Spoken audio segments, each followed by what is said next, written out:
En effet, la Gemara nous enseigne à Sechet Ta'anit, page 29a.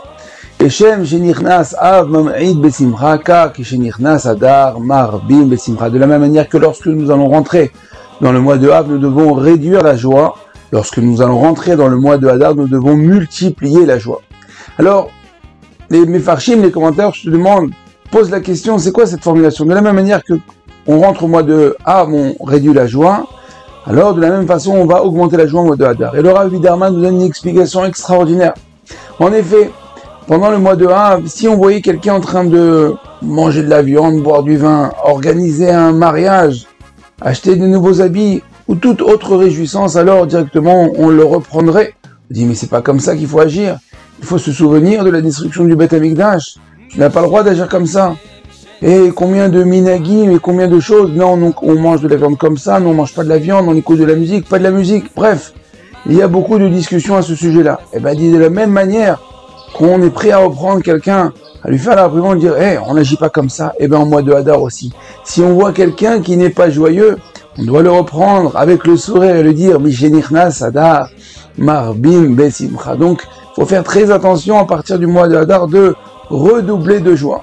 On peut voir aussi sur la formulation que au mois de Av, on réduit la joie, au mois de Hadar, on augmente la joie, c'est-à-dire que on réduit ou on augmente, mais on ne l'enlève jamais. La joie doit être constante dans notre avodat Hashem, dans notre service envers Akadosh Baruch Hu. Il est intéressant aussi de voir que dans le Shulchan Aruch rapporte que la mention de Mishenichnas Av Mam'id Besimcha. Il rapporte que la mention qu'il faut réduire la joie lorsqu'on rentre dans le mois de Av. Par contre, en ce qui concerne le mois de Hadar, il n'y a pas, c'est pas rapporté dans le Shulchan Aruch. Et on explique que, en fin de compte, lorsqu'on réduit la joie, alors le Shulchan Aruch doit nous guider, nous dire comment faire, quoi faire, parce que si on réduit trop la joie, alors ça peut être dangereux, ça peut être nocif.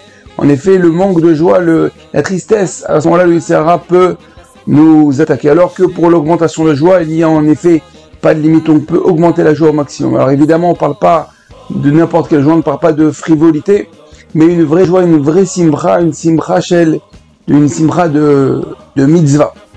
Et le Ben Ishraï nous dit Marbim, Besimcha sont les mêmes lettres que Marshava. C'est-à-dire que Mishenichnas Hadar, lorsqu'on rentre au mois de Av, on doit augmenter, multiplier la Marshava, c'est-à-dire la pensée. C'est-à-dire que la Hitbonenut, réfléchir, en fin de compte, au monde, réfléchir au fonctionnement du monde, au fonctionnement de l'être humain. On parle, on respire, on marche, on mange, on boit, on voit, on danse. Toutes ces choses-là, d'où elles viennent, qui est-ce qui nous les donne? C'est Akadosh Baruch Hu.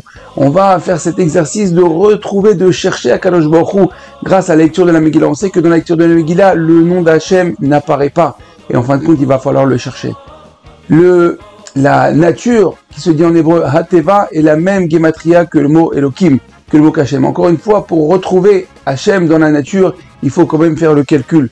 Comprendre que Hateva et Elohim sont la même gematria, c'est-à-dire que dans la nature est caché Akadosh Baruch Hu, est caché le miracle. Mais encore une fois, il faut le trouver. Et tout ça, ce sera grâce à la joie, grâce à l'augmentation de Marshava, d'Hitbonenut, de réflexion. Et grâce à ça, lorsqu'on va comprendre que tout vient d'Hachem, alors à ce moment-là, on sera ragoua, serein, comprendre qu'Akadosh Baruch Hu est avec nous, comprendre que nous sommes les enfants d'Hachem. Et à ce moment-là, nous sommes invincibles. Et c'est comme ça, grâce à cette joie-là, qu'on va pouvoir vaincre notre Yetzirah, vaincre Aman. Et comme on dit à la fin de la Megillah, la Yehudim Aïta, Ora Vesimcha Vesason Vikar, pour les Juifs, pour les Yehudim, c'était la joie, l'allégresse. Et ils ont dansé, ils ont savouré leur victoire. Alors, Rabotai, je vous dis, Rosh Chodesh Tov, Chodesh Sameach, Mishenichnas Hadar, Marbi Besimcha, musique, Kol Tuv.